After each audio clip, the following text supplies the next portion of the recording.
Assalamualaikum warahmatullahi wabarakatuh. Perkenalkan, nama saya Rizky Andrea Agassi, NIM 1902008. Nah, jadi di video kali ini kami akan membahas tentang ekofisiologi kelapa sawit, yang dimana materi yang kami bahas yaitu tentang faktor-faktor lingkungan yang mempengaruhi pertumbuhan tanaman kelapa sawit. Nah, jadi dimana ada lima pembahasan yang kami bahas, yaitu yang pertama pemuliaan tanaman, kemudian biografi, kemudian yang ketiga yaitu cuaca dan iklim. Ada juga pengaruh tanah, kemudian yang terakhir yaitu faktor biotik. Jadi yang sudah kita lihat di sini ada tanaman kelapa sawit berumuran kurang lebih 6-7 tahun. Nah, di sini tanaman kelapa sawit ini menghasilkan buah yang belum masak.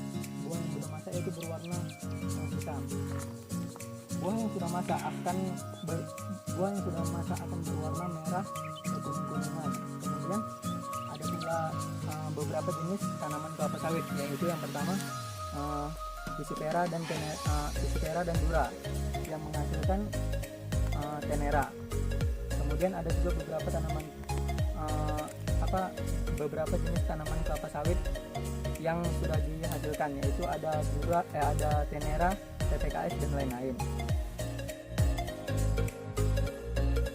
Nah, jadi kali ini saya sedang berada di PT Mitra Unggul Pusaka. Jadi di video ini saya akan membahas tentang geografi. Nah, sebelumnya bisa kita lihat dari ujung bukit ini ke dataran yang paling rendah, itu adalah salah satu bentuk geografi.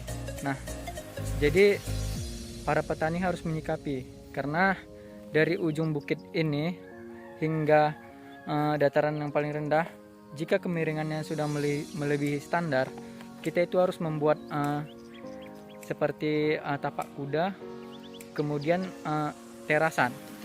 Gunanya terasan itu untuk mempermudah pemupukan agar tidak terlarut ke bawah atau ke dataran yang paling rendah. Nah, di sini bisa kita lihat dataran yang paling rendah, ciri khas kelembaban tanahnya begitu sangat lembab. Begitu juga kelembaban ini berpengaruh pada proses pertumbuhan tanaman, apalagi ke proses pembuahan. Bisa kita lihat buah yang ada pada dataran rendah begitu banyak. Nah, kemudian buah yang ada pada dataran tinggi tidak begitu terlalu banyak. Nah, ini adalah salah satu yang mempengaruhi, yaitu proses pemupukan yang tidak dibuat teras pada sekeliling tanaman kelapa sawit, sehingga pupuk-pupuk yang ada akan turun ke dataran yang bawah, dibawa oleh datangnya air hujan gitu. Kemudian yang kita bahas yaitu tentang iklim dan cuaca. Di Indonesia, khususnya Riau, Sulawesi, Papua, dan Kalimantan, ini merupakan salah satu pulau yang cocok ditanam kelapa sawit, karena suhu iklimnya sangat cocok ditanam oleh tanaman kelapa sawit. Kemudian iklim dan cuaca juga mempengaruhi pertumbuhan tanaman kelapa sawit, karena tanaman kelapa sawit ini membutuhkan iklim dan cuaca yang baik agar pertumbuhannya itu mampu tumbuh dengan baik. Khususnya iklim yang bagus itu ada di Riau, Kalimantan, Sulawesi, dan Papua. Nah, jadi kita ambil contoh seperti curah hujan, kita ambil 2000 sampai 2400 ml per tahun, itu untuk menanam tanaman kelapa sawit sudah sangat cukup.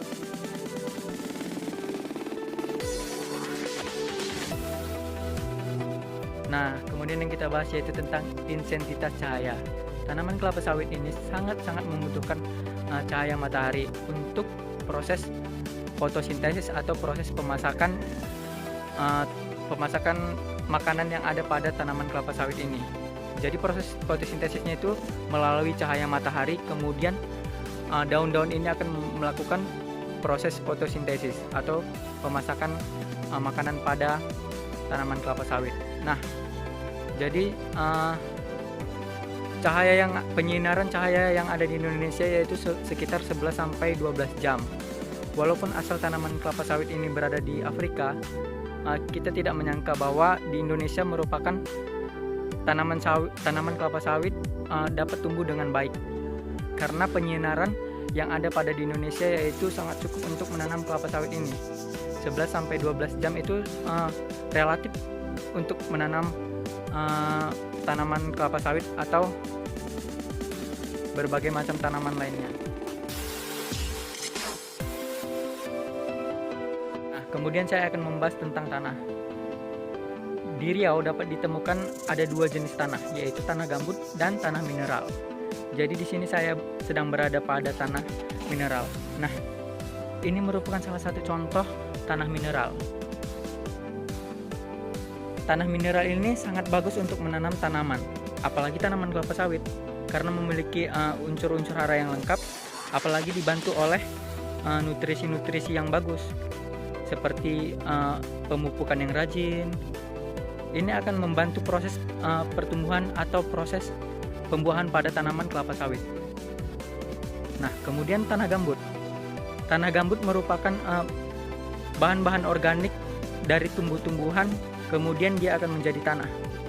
Jadi tanah gambut itu sangat efektif juga untuk menanam tanaman kelapa sawit, karena bahan-bahan organik yang terkandung pada tanah gambut itu sangat bagus, sehingga bahan-bahan organik itu akan menjadi pupuk atau nutrisi pada tanah itu, sehingga nutrisi itu akan dimakan oleh tanaman yang berada pada tanaman gambut.